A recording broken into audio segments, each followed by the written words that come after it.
Hi hello నమస్తే. నేను కృష్ణాంజనేయులు. ముఖ్యమంత్రి చంద్రబాబు నాయుడికి ఒక పేరుంది. నేను నిద్రపోను, అధికారులను నిద్రపోనివ్వను, అవసరమైతే 24 గంటలు పనిచేస్తా అని ఒక పని రాక్షసుడిగా చంద్రబాబు నాయుడికి పేరుంది. చంద్రబాబు నాయుడు మరొక అరుదైనటువంటి రికార్డును కూడా సొంతం చేసుకున్నారు.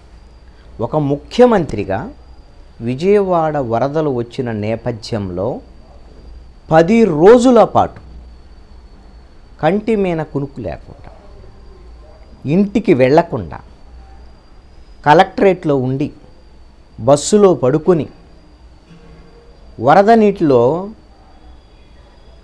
మోకాళ్ళ లోతు నడుముల లోతు వరద నీటిలో తిరుగుతూ రాత్రి అనక పగలననక ఆయన విజయవాడ వరద సహాయక చర్యల్లో పాల్గొన్నటువంటి తీరు ఖచ్చితంగా అభినందనీయం. ఆయనకి రాష్ట్ర ప్రజల నుంచి ఈ విషయంలో ప్రశంసలు వస్తున్నాయి. రాత్రి సమయంలోనూ అదేవిధంగా 74 ఏళ్ల చంద్రబాబు నాయుడు ఎన్డీఆర్ఎఫ్ బోట్లలో, అవసరమైతే జేసీబీల మీద, ట్రాక్టర్ల మీద వరద నీటిలో ఎంత దూరమైనా వెళ్ళి సహాయక చర్యలు అందరికీ చివరి వరకు ప్రతి వ్యక్తికి అందాలి అనేటువంటి విధంగా ఆయన పడినటువంటి తాపత్రయం మామూలుది కాదు. ఇది ఒక ముఖ్యమంత్రి స్థాయిలో ఇంత బాధ్యత తీసుకొని విజయవాడ వరద బాధితులను ఎట్టి పరిస్థితుల్లో కూడా ప్రాణ నష్టాన్ని తగ్గించాలి, ఇబ్బందుల్లో ఉన్నటువంటి ప్రతి వ్యక్తికి సహాయం అందాలి అనేటువంటి ఆయన పడ్డటువంటి తపన, దీంతో పాటుగా ఆయన పనిచేయటంతో పాటుగా భారీ నీటిపారుదల శాఖ మంత్రి రామానాయుడిని బుడమేరు కట్టమేను ఉంచి, ఆయనతో పాటు మంత్రి నారా లోకేష్, మాజీ మంత్రి దేవినేని ఉమామహేశ్వరరావు, వీళ్ళు ముగ్గురు కూడా బుడమేరు కరకట్టమేనే దాదాపుగా 3-4 రోజుల పాటు వర్షానికి కూడా వరదకి అక్కడే ఉండి ఆ బుడమేరు గండ్లు 3 గండ్లు పడితే ఆ గండ్లను పూడ్చివేసినటువంటి, దీనికి స్ఫూర్తి ఖచ్చితంగా చంద్రబాబు నాయుడు ఆదేశాల మేరకు చంద్రబాబు నాయుడు ఆ విధంగా వరదల్లో తిరుగుతుంటే వీళ్ళు బుడమేరు గండ్లు పడితే వీళ్ళు ఆ గండ్లు పూడ్చకుండా ఇంటికి వెళ్ళలేనటువంటి పరిస్థితి. అదేవిధంగా మొత్తము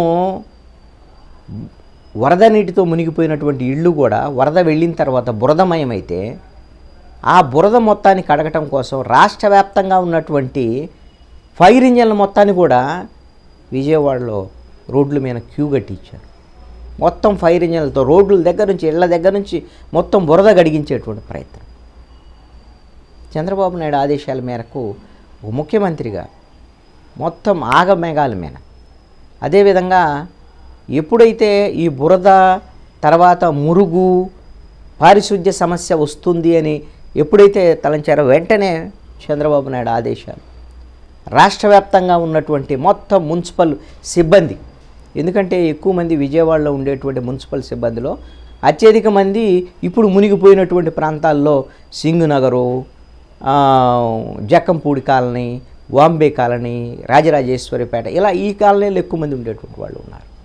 వాళ్ళు కూడా ముంపుకు గురైనటువంటి వాళ్ళు ముంపు నుంచి బయటికి రాలేనటువంటి, అందుకనే రాష్ట్ర వ్యాప్తంగా ఉన్నటువంటి 7,800 మంది మున్సిపల్ కార్మికులు మొత్తాన్ని కూడా విజయవాడకు రప్పించి ఒకరోజు కాదు 2 రోజులు కాదు సుమారుగా వారం రోజుల పాటు వాడతాం. ప్రతి ఎక్కడ మొత్తము మురుగునీరు ఆగకుండా, మురుగునీరు సమస్య, చెత్త చెదారం మొత్తం ఎత్తివేసేయటంలో వాళ్ళందరూ కూడా కీలక భూమికి పోసిన, దీనికి మున్సిపల్ శాఖ మంత్రిగా ఉన్నటువంటి మంత్రి నారాయణని రంగంలోకి దించి మొత్తం ఎక్కడ సరే పారిశుద్ధ్య సమస్య తలెత్తకుండా వరద తర్వాత, ఈ మేరకు చంద్రబాబు నాయుడు ఆదేశాల మేరకే మంత్రి నారాయణ మొత్తం వరద పోయింది. ఆ తర్వాత ఎట్టి పరిస్థితుల్లో కూడా అందరికీ నిత్యావసర వస్తువులు అందాలి. ఆ ప్రయత్నంలో భాగంగా ఇవి సివిల్ సప్లైస్ మినిస్టర్ నాదెండ్ల మనోహర్ని ఆయన రంగంలోకి దించి బియ్యము, ఉప్పు, పప్పు, కూరగాయలతో సహా వ్యవసాయ శాఖ మంత్రి రంగంలో కూరగాయలను కూడా కొనుగోలు చేసి వాటిని తక్కువ సబ్సిడీకి కూరగాయలతో సహా బియ్యంతో సహా మొత్తము ఇంటింటికి చేర్చేటువంటి ప్రయత్నం చేశారు చంద్రబాబు నాయుడు.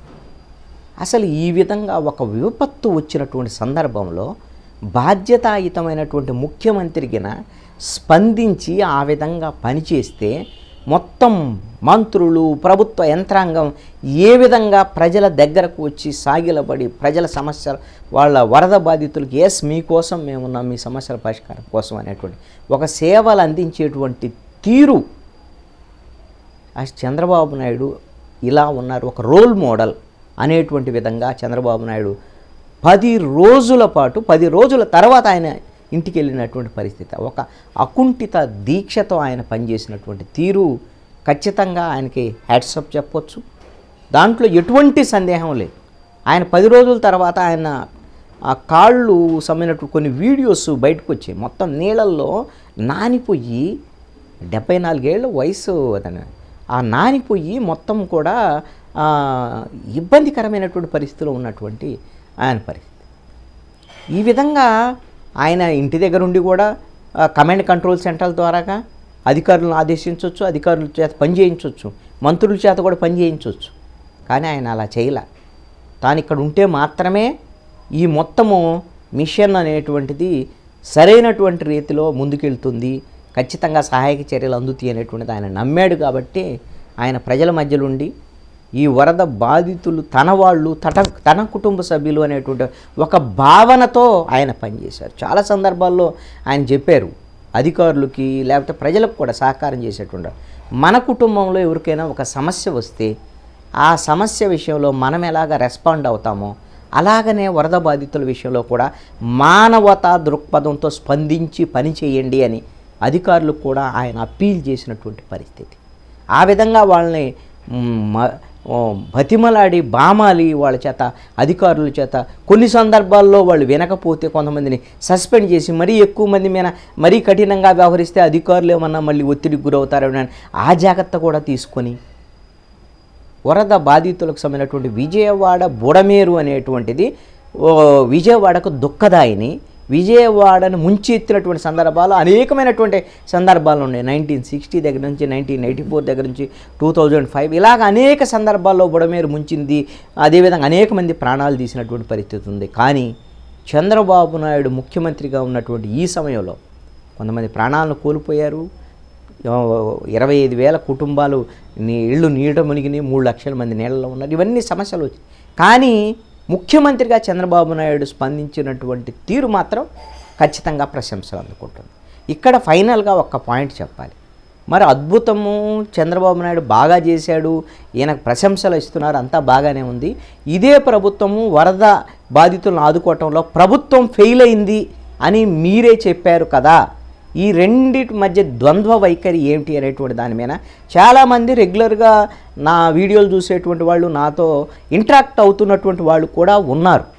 మరి ఈ విధంగా చంద్రబాబు నాయుడు ఆహా ఓహో అద్భుతంగా పనిచేశారు అనేటువంటి దాని మీద మాట్లాడేటువంటి మీరు మరి ప్రభుత్వం ఎందుకు ఫెయిల్ అయింది అని చెప్పారు అనేటువంటి దాని మీద అడగొచ్చు. దానికి ఒక చిన్న వివరణ చెప్తాను.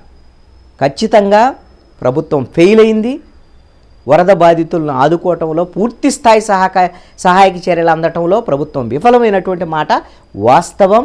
మరి చంద్రబాబు నాయుడు అద్భుతంగా పనిచేస్తే ఎందుకు ప్రభుత్వం విఫలమైంది అనేటువంటి దాని మీద ఎవరికైనా అనుమానం ఉంటే ఒకటే మాట, వరదకు సంబంధించి బుడమేరు వరద వస్తోంది, ఈ విధంగా భారీ స్థాయిలో వర్షాలు పడ్డాయి, ఆ వర్షాల వరద నీరు బుడమేరు ద్వారాగా విజయవాడ మీదకు వస్తుంది అని ముందస్తుగా సమాచారం ఇవ్వటంలో ప్రభుత్వం ఫెయిల్ అయింది. వెలగలేరు దగ్గర ఉన్నటువంటి రెగ్యులేటర్స్ దగ్గర నీటి వదిలేటువంటి సమయంలో ముందస్తుగా సమాచారం ఇచ్చి ఉంటే 10 నుంచి 15 గంటలు పడుతుంది ఆ నీళ్లు విజయవాడ మీద వచ్చి పడటానికి.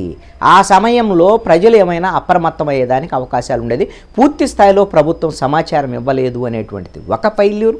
రెండవ ఫెయిల్యూర్ ఏంటంటే మొదటి 24 గంటల్లో నీళ్లు వచ్చిన తర్వాత ప్రభుత్వ అధికారులు నిర్లక్ష్యంగా ఉన్నారు, స్పందించలేదు. రెండవ రోజు ముఖ్యమంత్రి చంద్రబాబు నాయుడు ఎన్టీఆర్ జిల్లా కలెక్టరేట్ దగ్గరకు వచ్చి ఆయన కూర్చున్న తర్వాత మాత్రమే అధికారులు స్పందించడం మొదలుపెట్టారు. అంటే ముందస్తుగా ఒక రోజు సమాచారం ఇవ్వలేకపోయారు వరద వస్తుందని. వరద వచ్చిన తర్వాత 24 గంటల సమయాన్ని వృధా చేశారు అధికారులు, ప్రభుత్వ యంత్రాంగం. చంద్రబాబు నాయుడు వచ్చిన తర్వాత మాత్రమే సహాయక కార్యక్రమాలు మొదలయ్యాయి. ఈ రెండిట్లో ప్రభుత్వం ఫెయిల్ అయింది. మూడవ కీలకమైనటువంటి ప్రభుత్వ ఫెయిల్యూరు ఏమిటి అని అంటే, మునిగిపోయినటువంటి 3 లక్షల మంది ఎవరైతే ఉన్నారో వాళ్ళని వరద నీటిలో నుంచి బయటికి పడవల ద్వారాగా ఇతర వీటి ద్వారాగా తీసుకువచ్చి పునరావాస కేంద్రాలని ఏర్పాటు చేయడంలో కూడా ప్రభుత్వం ఫెయిల్ అయింది. దాంట్లో ఎటువంటి సందేహం లేదు. అది అందరూ ప్రభుత్వం కూడా, చంద్రబాబు నాయుడు సిసోడియా కూడా అంగీకరించారు, రెవెన్యూ ప్రిన్సిపల్ సెక్రటరీ అని కూడా. మేము 3 లక్షల మందిని తీసుకొచ్చి పునరావాస కేంద్రాల్లో ఎక్కడ పెట్టగలము, అందుకనే మేము ఎక్కడున్నారో వాళ్ళకి అక్కడ సహాయక చర్యలు అందించేటువంటి ప్రయత్నం చేశామని. ఒక రాజధాని రాష్ట్ర నడిబొడ్డునున్నటువంటి విజయవాడ ప్రాంతంలో 25,000 కుటుంబాలు, ఒక 3 లక్షల మంది వరదల్లో చిక్కుకుంటే కనీసము 3 రోజుల తర్వాత వాళ్ళని బయటికి తీసుకొచ్చి పునరావాస కేంద్రాలు ఏర్పాటు చేయలేకపోవడం ఫెయిల్యూర్.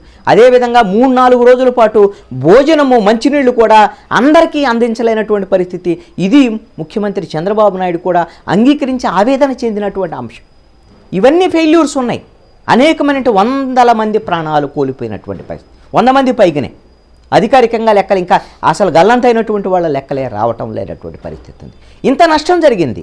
కానీ చంద్రబాబు నాయుడు స్పందించిన తీరు, మంత్రులు స్పందించినటువంటి తీరు, కనీసంగా అక్కడ ఉన్నటువంటి ప్రజలకైనా ఎంతో కొంత వాళ్ళకి మేలు జరిగేటువంటి విధంగా, ప్రాణ నష్టాన్ని ఇంకా కొంత తగ్గించేటువంటి విధంగా వ్యవహరించినటువంటి తీరును మాత్రమే నేను అభినందిస్తున్నాను. చంద్రబాబు నాయుడు యొక్క ఆ విధమైనటువంటి రెస్పాన్సిబిలిటీ, బాధ్యతగా వ్యవహరించినటువంటి తీరుని అభినందిస్తున్నాను. జరిగినటువంటి నష్టాన్ని మాత్రం ఎవ్వరూ పూడ్చలేనటువంటిది. ఒక కుటుంబంలో ఒక మనిషి చనిపోతే వాళ్ళు పడేటువంటి బాధ, ఒక కుటుంబంలో సంపాదించినటువంటి ఆస్తి మొత్తం కోల్పోతే వాళ్ళు అనుభవించేటువంటి బాధ, దాన్ని ఎవ్వరూ కూడా తీర్చలేనటువంటిది. కాబట్టి ముఖ్యమంత్రి చంద్రబాబు నాయుడు పనితీరును అభినందిస్తూనే ఈ ప్రభుత్వము వరద బాధితులు